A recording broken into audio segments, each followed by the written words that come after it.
Hello everyone, welcome to the channel the UTC.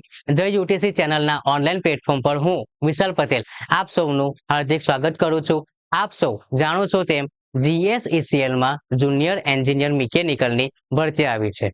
જે વિદ્યાર્થીઓ આ એક્ઝામની તૈયારી કરી રહ્યા છે એવા વિદ્યાર્થીઓ માટે આપણી ચેનલ ધ યુટીસી પર આપણે એન્જિનિયરિંગ થર્મોડાયનેમિક્સ સબ્જેક્ટની પ્લેલિસ્ટ શરૂ કરી છે. તો સૌપ્રથમ જે વિદ્યાર્થીઓ આ ચેનલ પર નવા હોય તો ચેનલને સબસ્ક્રાઇબ કરી દો અને બેલ આઇકન પ્રેસ કરી દો, જેથી આ એક્ઝામને રિલેટેડ કોઈ પણ વિડીયો અપલોડ થાય તો તેમની માહિતી તમને મળી રહે. તો હવે આપણે વિડીયોને સ્ટાર્ટ કરીશું. તો આજનો જે લેક્ચર્સ છે, આજના લેક્ચરમાં આપણે ટોટલ 4 ટોપિક કવર કરીશું. ઓકે, સૌથી પહેલા આપણે સ્ટાર્ટ કરીશું ટેમ્પરેચર સાથે. તમે કહેશો સર ટેમ્પરેચર શું છે? ટેમ્પરેચરની ડેફિનેશન તો યાદ રાખવાની છે. એક્ઝામના પોઈન્ટ ઓફ વ્યૂથી કેટલીક એવી ડેફિનેશન છે કે એ ડેફિનેશન આપણે યાદ રાખવી પડશે. બરાબર, ટેમ્પરેચર એટલે જનરલી આપણે કોઈ પણ સ્ટુડન્ટ્સને પૂછીશું, બરાબર, તો એ જ કહેશે કે it is the hotness and coldness. બરાબર, અથવા તો શું કહેશે જો ઇન્ટેલિજન્ટ હશે તો it is the degree of hotness and coldness. બરાબર, હવે એ ઓલરેડી એક તમે કોઈ પણ વ્યક્તિને અથવા કોઈ પણ મટીરિયલને તમે ફિઝિકલી તમે ટચ કરશો તો એ ડેફિનેશન વેલિડ જ છે. બરાબર, પણ એ ડેફિનેશન રેર કેસમાં તમારા એક્ઝામમાં પૂછાશે. બરાબર, બીજી અનધર ડેફિનેશન છે કે જે ડેફિનેશન્સ આપણે ધ્યાનમાં રાખવી પડશે. ઓકે, એટલે આપણે જોઈશું ટેમ્પરેચરની ડિફરન્ટ ડેફિનેશન. ઓકે, એ ડેફિનેશન તમારે ધ્યાનમાં રાખવાની છે. એ ડેફિનેશન ઓલરેડી એક્ઝામમાં પૂછાઈ ચૂકી છે. પછી આપણે જોઈશું ઇક્વાલિટી ઓફ ટેમ્પરેચર. બરાબર, આ જે ટોપિક છે, આ ટોપિકમાં આપણે શું જોઈશું કે એક કન્ટેનર, હવે એક કન્ટેનરની વન સાઈડ ઉપર આપણે કોઈક મટીરિયલ ભર્યું છે, માની લઈએ કે ફ્લુઇડ એ છે, તો ફ્લુઇડ એનું જે ટેમ્પરેચર છે એ ટેમ્પરેચર અલગ છે. બરાબર, સેમ એની અધર સાઈડ આપણે ભર્યું છે ફ્લુઇડ બી, હવે એનું જે ટેમ્પરેચર છે તે ફ્લુઇડ એના ટેમ્પરેચર કરતા અલગ છે. બરાબર, તો એ જે બંને વચ્ચેનો ટેમ્પરેચરનો ડિફરન્સ છે એ જ્યારે પણ હીટ ફ્લો કરાવીશું તો હીટ ફ્લોના કારણે બંને વચ્ચે ટેમ્પરેચર ઇક્વલ આવશે. એ જે કોન્સેપ્ટ છે એમને આપણે શું કહીશું? Equality of temperature. પછી છે ઝીરોથ લો ઓફ થર્મોડાયનામિક્સ. આ જે ટોપિક છે, આ ટોપિક મોસ્ટ ઇમ્પોર્ટન્ટ આપણી એક્ઝામમાં છે. બરાબર, સ્ટેટમેન્ટ છે, સ્ટેટમેન્ટ તમારે સમજી લેવું. બરાબર, એવું નથી કે હું અહીંયા જે સ્ટેટમેન્ટ લખીશ એ જ સ્ટેટમેન્ટ તમારી એક્ઝામમાં આવશે, નહીં. તમે કોન્સેપ્ટ સમજશો એના બેઝિસ ઉપરથી તમને ખ્યાલ આવશે કે એકચ્યુઅલી કરેક્ટ સ્ટેટમેન્ટ કયું છે. બરાબર, ઘણી વખત એટલું હાર્ડ લેવલ પર સેન્ટેન્સ તમને પૂછ્યું હોય છે, તો જેનો કોન્સેપ્ટ ક્લિયર હશે તેને ખબર પડશે કે yes, correct statement for this. Okay, તો જે ઝીરોથ લો ઓફ થર્મોડાયનેમિક્સ છે તે આપણે સમજીશું અને લાસ્ટમાં જોઈશું quasi static process and non quasi static process. બરાબર, પ્રોસેસ જે છે પ્રોસેસને આપણે ડેફિનેશન વાઇઝ તો આપણે સમજીશું, પણ ડેફિનેશનની સાથે સાથે એક એક્ઝામ્પલ લઈશું કે એ એક્ઝામ્પલથી પહેલા ક્લિયર કરીશું કે ક્વોઝી સ્ટેટિક પ્રોસેસ અને નોન ક્વોઝી સ્ટેટિક પ્રોસેસ બંને જે પ્રોસેસ છે બંને પ્રોસેસમાં એકચ્યુઅલમાં ડિફરન્સ શું છે. બરાબર, અને એમના મદદથી આપણે પછી ડેફિનેશન લખીશું. બરાબર, અને એ જે ડેફિનેશન છે એ ડેફિનેશનના થોડાક આપણે એક્ઝામ્પલ જોઈ લઈશું, જેનાથી તમને ખ્યાલ આવશે કે ક્વોઝી સ્ટેટિક પ્રોસેસમાં કયા કયા એક્ઝામ્પલ આવી શકે અને નોન ક્વોઝી સ્ટેટિક પ્રોસેસની અંદર કયા કયા એક્ઝામ્પલ આવશે. ઓકે, તો આપણે સ્ટાર્ટ કરીશું સૌથી પહેલા ટેમ્પરેચર. ઓકે, ચાલો, ટેમ્પરેચર આપણે કોને કહેશું? તો ઓલરેડી જે બેઝિક ડેફિનેશન છે તે આપણે લખી દઈએ. It is defined as the degree of hotness or coldness. Okay, degree of hotness or coldness, તો એમને આપણે શું કહીશું? ટેમ્પરેચર. હવે બીજી જે ડેફિનેશન છે, હવે ડેફિનેશન ધ્યાનમાં રાખો. બીજી જે ડેફિનેશન છે, બીજી ડેફિનેશન શું કહેશે? It is defined as the driving force for heat transfer. તમે કહેશો શું કેવું છો? Driving force for heat transfer. તમે કહેશો આ કઈ ડેફિનેશન છે? હીટ ટ્રાન્સફરમાં જતા રહીએ. બરાબર છે. તો હીટ ટ્રાન્સફર જે છે, હીટ ટ્રાન્સફર તમને ખબર છે કન્ડક્શન, કન્વેક્શન અને રેડિયેશન. બરાબર, 3 પાર્ટમાં આપણે ડિવાઈડ કર્યું છે અને એ 3 ટોપિક આપણે ઓલમોસ્ટ ભણીએ છીએ. સ્ટાર્ટ કરીશું કન્ડક્શન. કન્ડક્શન શું છે? Q ઇઝ ડાયરેક્ટલી પ્રોપોર્શનલ, અથવા તો તમે ડાયરેક્ટલી પ્રોપોર્શનલ નહીં લખવું હોય તો -K × A dt/dx. તો જે dt છે એ dt શું બતાવે છે? Temperature difference. ઓકે, ચલો આવી જાઓ કન્વેક્શનમાં. કન્વેક્શન શું છે? Q is equal to H × A × delta T. ત્યાં પર તમને શું જોવા મળે છે? Delta T. ડેલ્ટા T એટલે કે ટેમ્પરેચર ડિફરન્સ. આવી જાઓ રેડિયેશનમાં. બરાબર, રેડિયેશનમાં પણ આપણે સ્ટીફન બોલ્ટ્ઝમેન લો નો યુઝ કરીશું તો આપણને લાસ્ટમાં શું જોવા મળશે? T⁴. બરાબર છે. તો ટેમ્પરેચર જે છે અને આ જે બધા છે, બરાબર, આ બધા લોઝ જે આપણે હીટ ટ્રાન્સફરનું જે મીડિયમ, એ મીડિયમના ગવર્નિંગ લોઝ છે. બરાબર છે. તો એ જેટલા પણ આપણે હમણાં ફોર્મ્યુલા જોયા એમાં ટેમ્પરેચર જે છે, ટેમ્પરેચર તમને બધા ફોર્મ્યુલામાં કમ્પલસરી દેખાય છે. બરાબર, એટલે આપણે શું કહીએ છીએ કે હીટ ટ્રાન્સફર માટે ટેમ્પરેચર જે છે તે એક ડ્રાઇવિંગ ફોર્સ તરીકે કામ કરે છે. એટલે એને આપણે ડેફિનેશન વાઇઝ લખવા ગયા તો ડેફિનેશન આપણે શું કઈ રીતે લખીશું?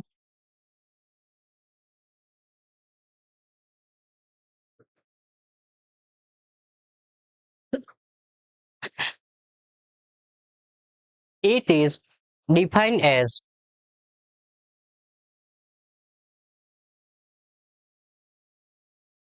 the driving force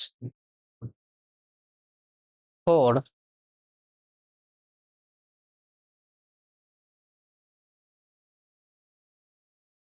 heat transfer. Okay, ચલો હવે થર્ડ ડેફિનેશન જોઈએ. થર્ડ જે ડેફિનેશન છે, થર્ડ ડેફિનેશન શું જોવા મળશે?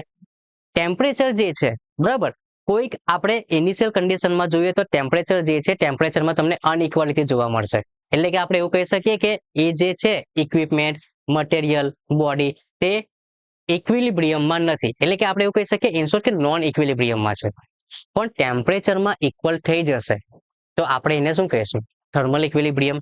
બરાબર, તો થર્મલ ઇક્વિલિબ્રિયમનું જે ડિટર્મિનન્ટ છે એ ડિટર્મિનન્ટ એટલે એ શું છે? ટેમ્પરેચર. તો જે થર્ડ ડેફિનેશન છે, થર્ડ ડેફિનેશન શું થશે?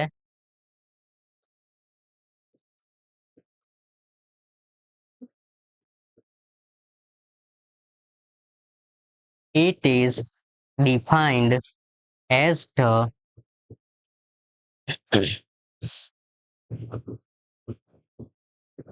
determinant of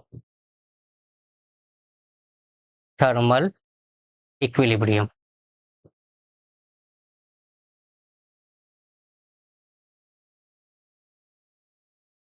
બરાબર, જે થર્મલ ઇક્વિલિબ્રિયમ છે એ થર્મલ ઇક્વિલિબ્રિયમ માટે અથવા થર્મલ ઇક્વિલિબ્રિયમનું એ શું છે?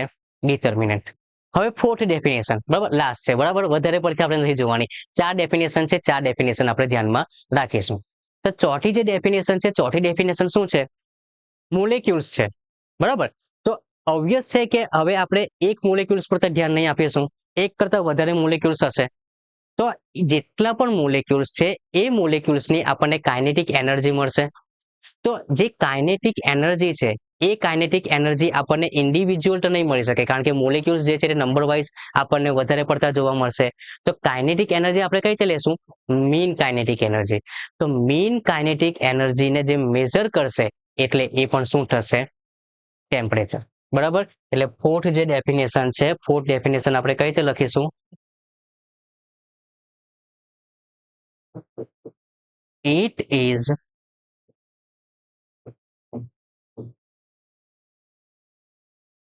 defined as the, બરાબર, આપણે એમને કઈ રીતે ડિફાઇન કરીશું?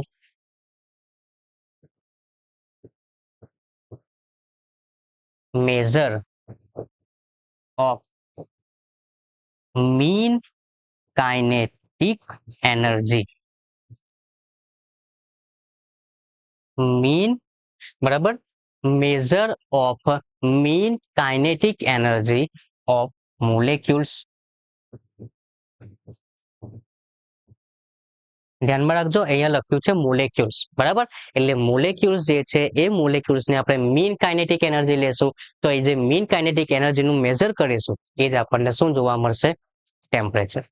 ઓકે, તો આ ટેમ્પરેચરની આપણી અલગ અલગ ડેફિનેશન છે કે આ અલગ અલગ ડેફિનેશન આપણે ધ્યાનમાં રાખવાની છે. ચલો હવે આગળ વધીશું. હવે આપણે જોઈશું equality of temperature. Equality of temperature આ જે કોન્સેપ્ટ છે અથવા આ જે ટોપિક છે એમને આપણે સૌથી પહેલા એક કોન્સેપ્ટ સમજી લઈએ. ઓકે, ચાલો સૌથી પહેલા આપણે જોઈશું એક કન્ટેનર.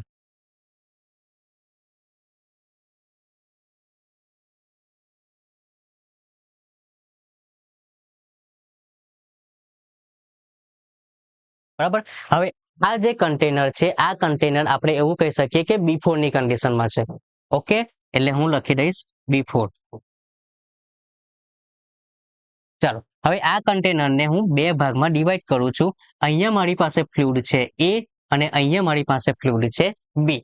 હવે ફ્લુઇડ એ જે છે એ આપણે માની લઈએ કે એનું ટેમ્પરેચર છે 80 ડિગ્રી સેલ્સિયસ અને ફ્લુઇડ બી છે એનું ટેમ્પરેચર છે 20 ડિગ્રી સેલ્સિયસ.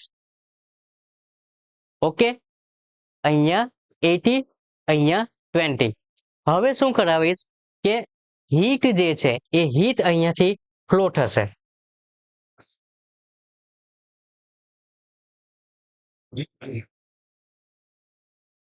હીટ જે છે તે હીટ અહીંયાથી ફ્લો થશે.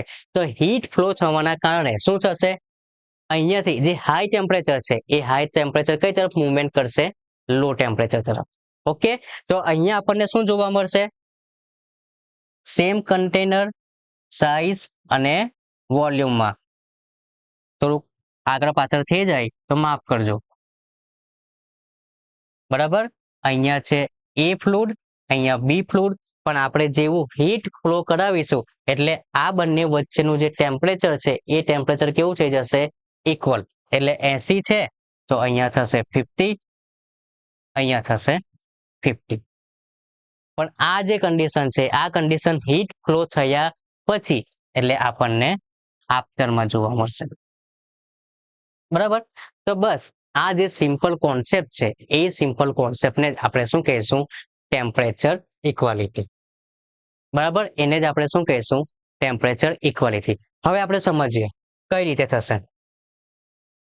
when a hot body contact with a cold body, બરાબર, જે હોટ બોડી છે એ હોટ બોડી કોલ્ડ બોડીના કોન્ટેક્ટમાં આવશે.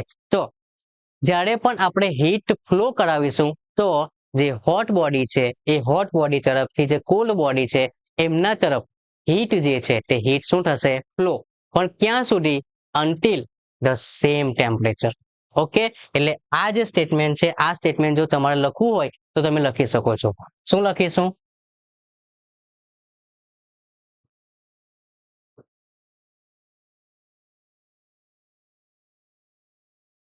when a hot body contact with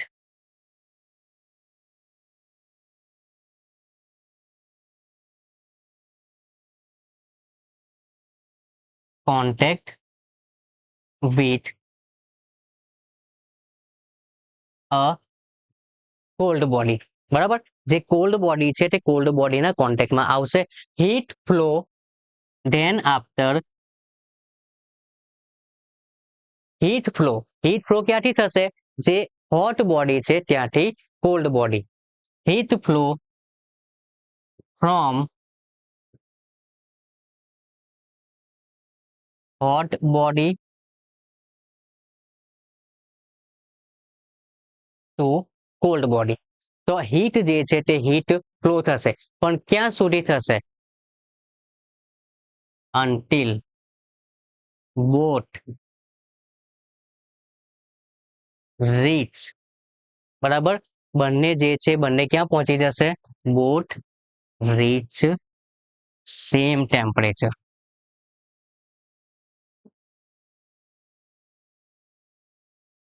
બસ, તો આ જે કોન્સેપ્ટ છે આ કોન્સેપ્ટને આપણે શું કહીશું?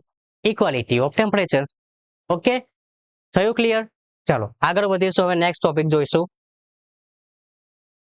ઓકે, તો હવે જે વિદ્યાર્થીઓ GSECL ની પ્લાન્ટ એટેન્ડન્ટ અને જુનિયર એન્જિનિયર મિકેનિકલ એક્ઝામની પ્રિપેરેશન કરી રહ્યા છે તેવા વિદ્યાર્થીઓ માટે યુટીસી એપ્લિકેશન પર વિદ્યુત બેચ લોન્ચ કરવામાં આવ્યો છે, બરાબર, જેમાં ટિયર 2 માં technical portion as per new syllabus preparation કરવામાં આવશે અને સાથે સાથે ટિયર 1 ના મેથ્સ અને રીઝનિંગ લેક્ચર જે છે તે તમને ફ્રી પ્રોવાઈડ કરવામાં આવશે.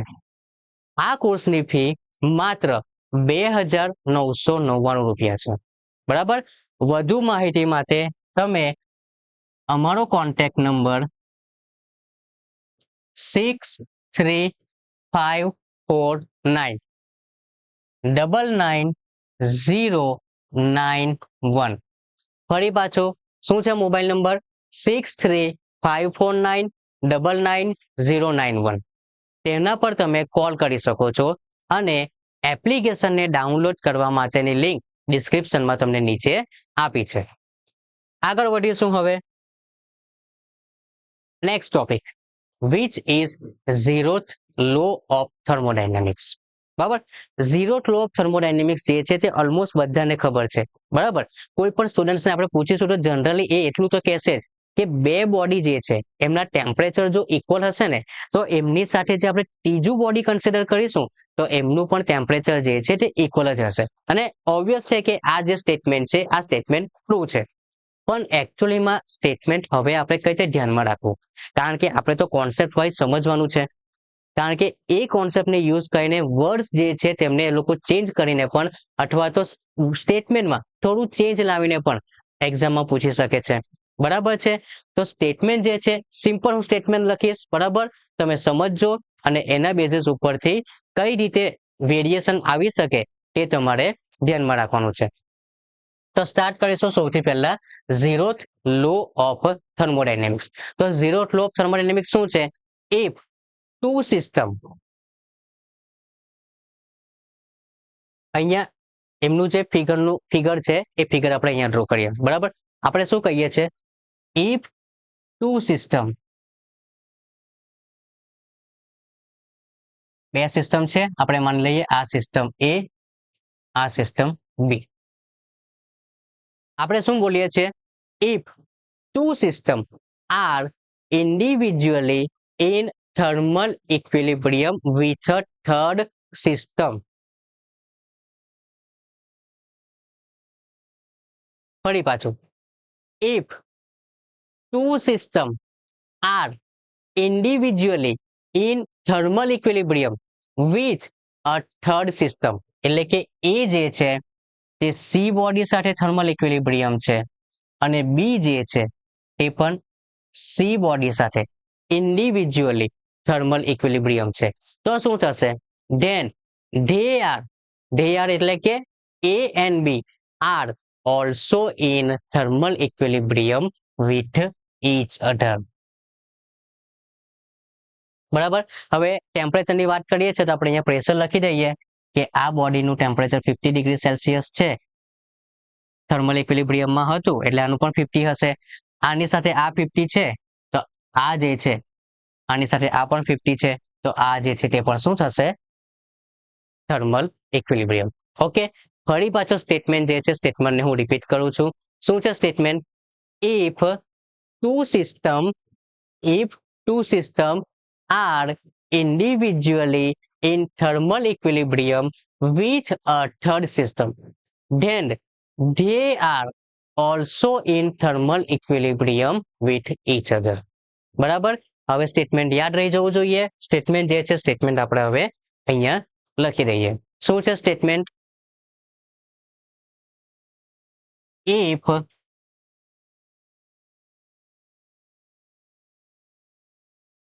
two system, બરાબર, if two system are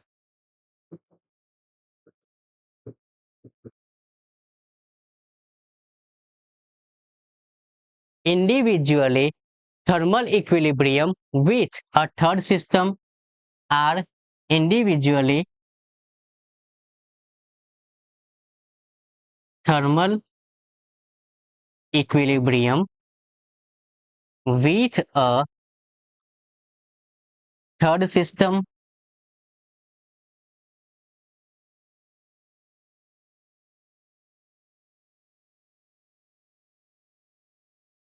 then બરાબર તો શું થશે they are એટલે A and B, they are also in thermal equilibrium, thermal equilibrium with each other.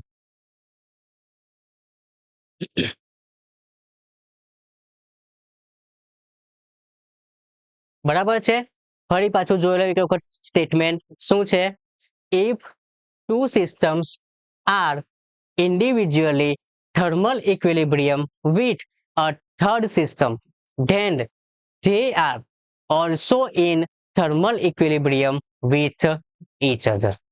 Okay તો આ તો રહી સ્ટેટમેન્ટની વાત પણ આ સ્ટેટમેન્ટના બેઝ ઉપરથી આપણને બીજું એક એમસીક્યુ પૂછાય છે કે આ જે સ્ટેટમેન્ટ છે તો આ સ્ટેટમેન્ટ એકચ્યુઅલી કઈ પ્રોપર્ટીને મેઝરમેન્ટ કરાવડાવે છે એટલે કે આ સ્ટેટમેન્ટ એકચ્યુઅલીમાં આપણે શાના માટે યુઝ કરીશું બરાબર તો આ જે સ્ટેટમેન્ટ છે આ સ્ટેટમેન્ટ આપણે મેઝરમેન્ટ કરીશું થર્મોડાયનેમિક પ્રોપર્ટીમાં કઈ ટેમ્પરેચર બરાબર એટલે હું અહીંયા લખી દઉં છું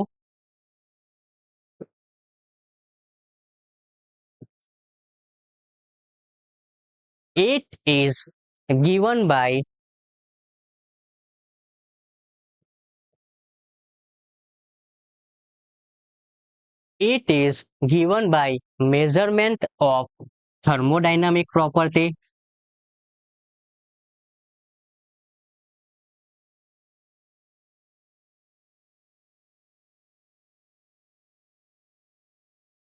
બરાબર તો એ જે થર્મોડાયનેમિક પ્રોપર્ટીઝ છે તે કઈ છે એઝ ટેમ્પરેચર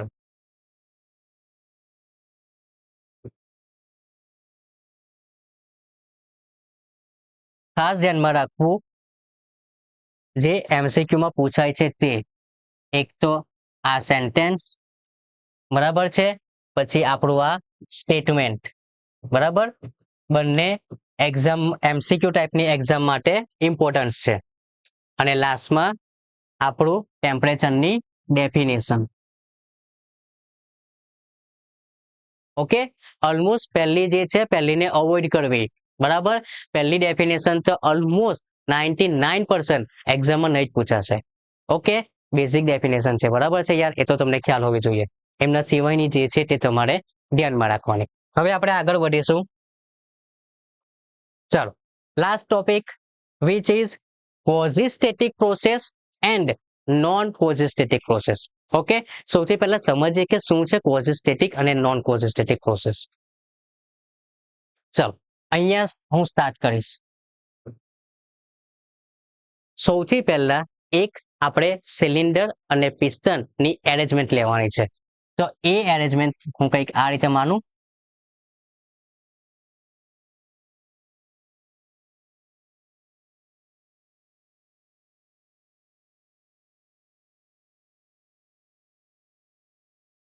બરાબર સિલિન્ડર અને પિસ્ટનની એરેન્જમેન્ટ હવે પિસ્ટન જે છે નીચેની સાઈડ ઉપર અહીંયા કોઈ પણ વર્કિંગ ફ્લુઇડ ભર્યું હશે ચલો વર્કિંગ ફ્લુઇડ યાદ નહીં રહી તો તમે એવું કહી શકો કે અહીંયા કોઈ ગેસ ભર્યો હશે ચાલો તો એ એક્સેપ્ટેબલ છે બરાબર અહીંયા આપણે કોઈ પણ ગેસ ભર્યો છે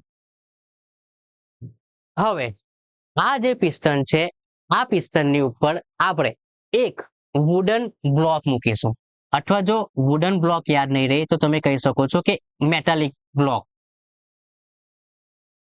વુડન બ્લોક અથવા તો મેટાલિક બ્લોક આપણે મૂક્યો છે અને એમની ઉપર આપણે મૂકીશું સ્ટોપર બરાબર એમની ઉપર આપણે શું પ્રોવાઈડ કરાવીશું સ્ટોપર શાના માટે કે ઇન કેસ પિસ્ટન જે છે એ સડનલી અપ જતું રહેશે બરાબર તો સિલિન્ડર માંથી બહાર નહીં નીકળી જાય એમના માટે ઓકે ચાલો તો આ જે બેઝિક એરેન્જમેન્ટ છે બેઝિક એરેન્જમેન્ટ તમને ખ્યાલ આવી ગઈ હવે આપણે quasi-static પ્રોસેસને સમજીએ કઈ રીતે મારી પાસે આ જે વુડન બ્લોક છે એ વુડન બ્લોક માની લઉં કે મારી પાસે 100 kg નો છે, બરાબર.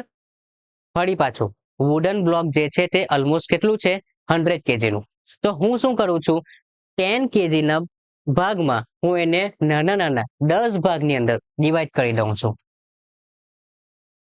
ડિવાઈડ કરીએ છીએ તો આ રીતે બતાવીએ.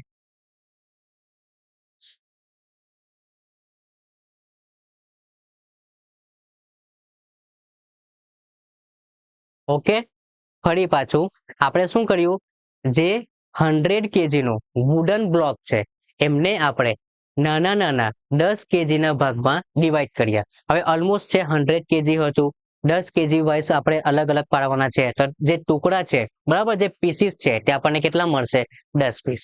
ઓકે, ચલો હવે ધ્યાનમાં રાખજો, જે 1 પીસ છે તે 1 પીસને તમે પહેલા અહીંયાથી ઉચકી લો, બરાબર.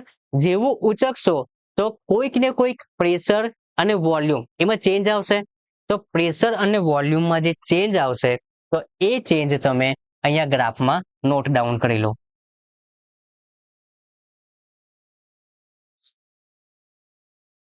બરાબર, માની લઈએ કે આટલો ચેન્જ આવે છે નાનો મસ્તો.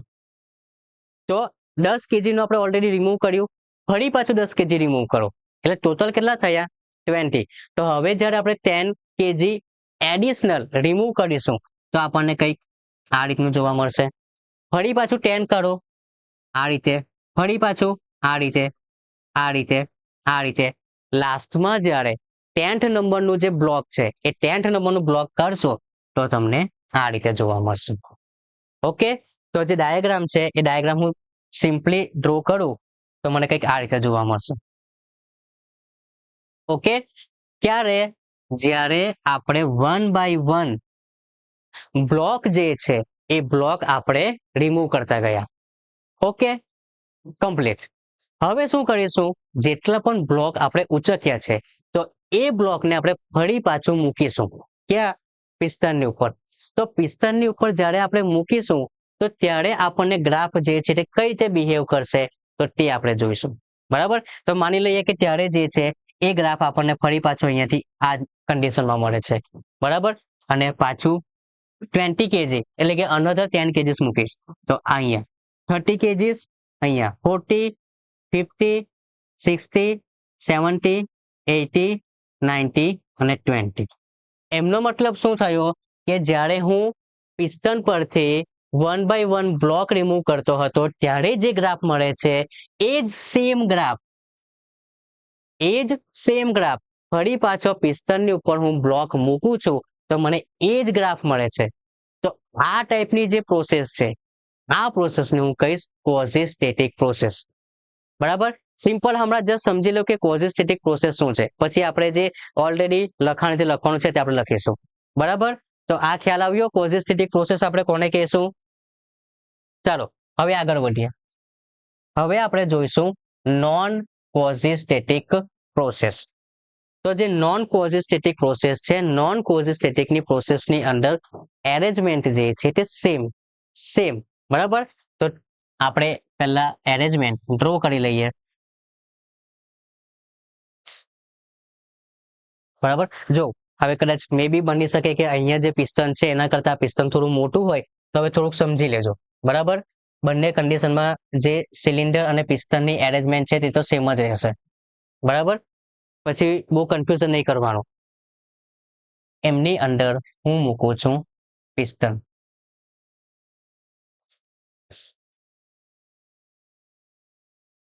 એમની ઉપર ફરી પાછો હું મૂકું છું વુડન બ્લોક. બરાબર, અને એ જે વુડન બ્લોક છે એમની ઉપર હું મૂકીશ સ્ટોપર.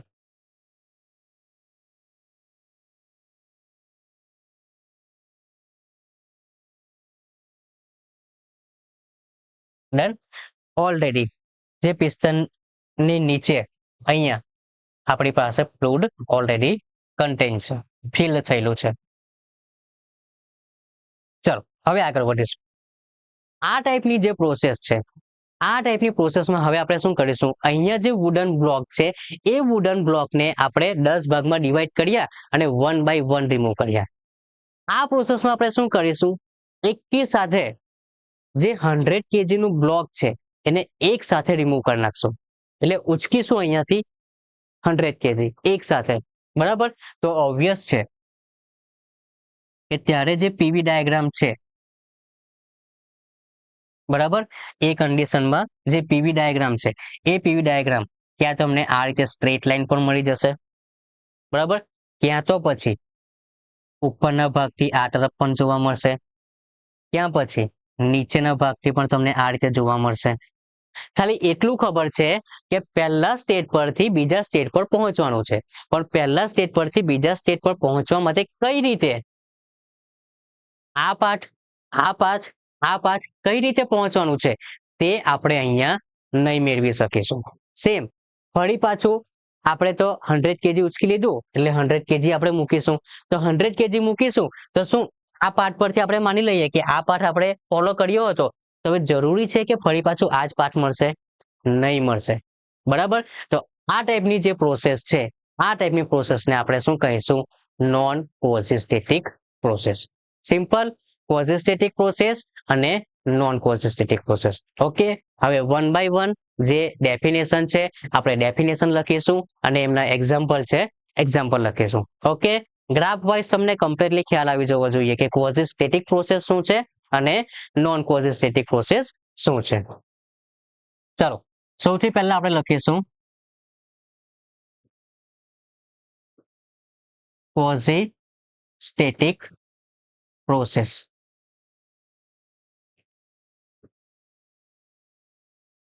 તો આ જે પ્રોસેસ છે, ઇન ધીસ પ્રોસેસ સિસ્ટમ જે છે એ સિસ્ટમ થર્મોડાયનેમિકને ઇક્વિલિબ્રિયમ રહેવાની કોશિશ કરશે, બરાબર. હું એમ નથી કહેતો કે થર્મોડાયનેમિક ઇક્વિલિબ્રિયમ જ છે, નહીં. હું શું કહીશ? થર્મોડાયનેમિક ઇક્વિલિબ્રિયમની જે કન્ડિશન છે એ કન્ડિશનને નજીક રહેવાની તે કોશિશ કરશે. એટલે ઇન ધીઝ સિસ્ટમ, બરાબર, અથવા આપણે લખી શકશું ઇન ધીઝ પ્રોસેસ. પ્રોસેસ જ ડિફાઇન કરતા છે ને, તો પ્રોસેસ જ લખવું પડશે. In these process system remain closed to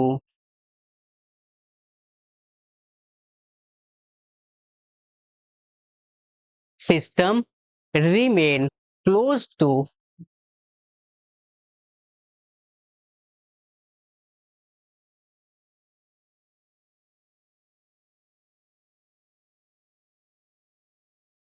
thermodynamic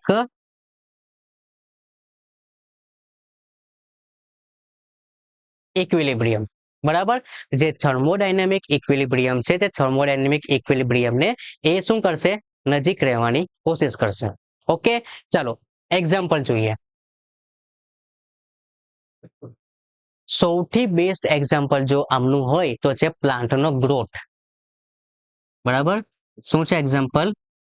plant growth. Okay, ચાલો બીજું એક્ઝામ્પલ જોઈએ. તો આપણે કમ્પ્રેશન પ્રોસેસ અથવા તો એક્સપાન્શન પ્રોસેસ. તો એ જે કમ્પ્રેશન અથવા એક્સપાન્શન જે પ્રોસેસ છે તે જ્યારે ધીરે ધીરે થશે તો ત્યારે હું શામાં કન્સિડર કરીશ? ક્વોઝી-સ્ટેટિક પ્રોસેસ. એટલે slow compression of a gas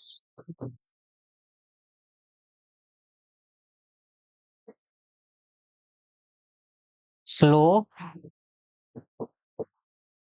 expansion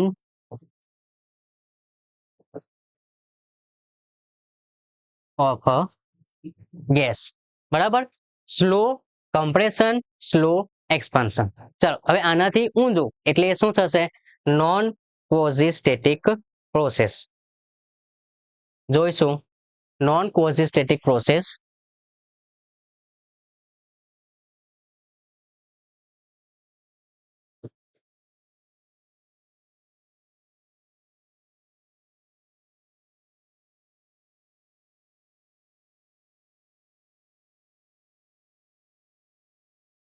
શું થશે આ પ્રોસેસમાં? In these process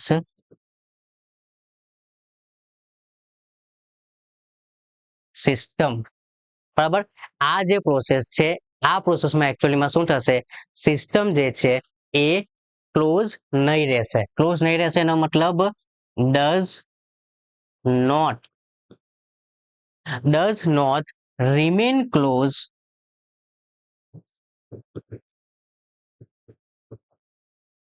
does not remain close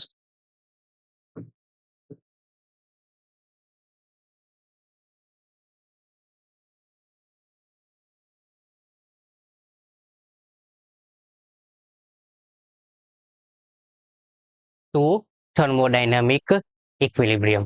okay, તો ડેફિનેશન જે છે, ડેફિનેશન શું છે, in this process system does not remain close two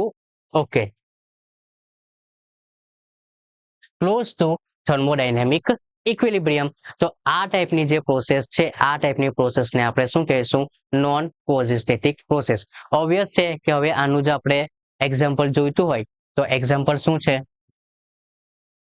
અહીંયાથી ઊંધા એટલે કે જ્યાં સ્લો હતા એ સ્લોના જગ્યા પર આપણે શું લખીશું, સડન. પણ તમે કહેશો સર અહીંયા જેવું પ્લાન્ટ ગ્રોથ જે એક્ઝામ્પલ તમે આપ્યું એવું અહીંયા આ પ્રોસેસ માટે શું કોઈક એવું એક્ઝામ્પલ છે? યસ, અને એનું નામ છે કમ્બશન પ્રોસેસ. બરાબર, જે કમ્બશન પ્રોસેસ છે, કમ્બશન પ્રોસેસ આનું બેસ્ટ એક્ઝામ્પલ છે. એમના સિવાય બીજા બધા જે આપણે જોવાના છે તે કયા એક્ઝામ્પલ છે? Sudden compression of a gas, sudden expansion of a gas.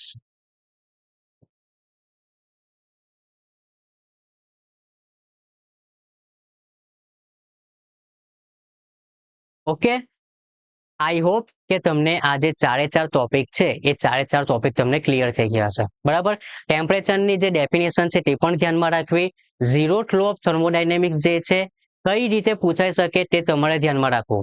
બરાબર, મેં એકદમ સિમ્પલી સ્ટેટમેન્ટ તમને લખીને આપ્યું છે, સમજો કઈ રીતે પૂછાઈ શકે, તમને ધ્યાનમાં રાખવું. અને કોઝિસ્ટેટિક અને નોન કોઝિસ્ટેટિક પ્રોસેસ, બરાબર, એક્ઝામ્પલ થ્રુ આપણે ડીપલી અને ક્લિયરલી સમજ્યા છે કે કઈ પ્રોસેસને આપણે કઈ રીતે ધ્યાનમાં રાખીશું. બરાબર, ડેફિનેશન અને એમના એક્ઝામ્પલ જે છે એ એક્ઝામ્પલ પણ આપણે ક્લિયર કર્યા છે. બરાબર છે, તો આજનો વિડીયો આપણે અહીંયા સ્ટોપ કરીશું. Thank you very much.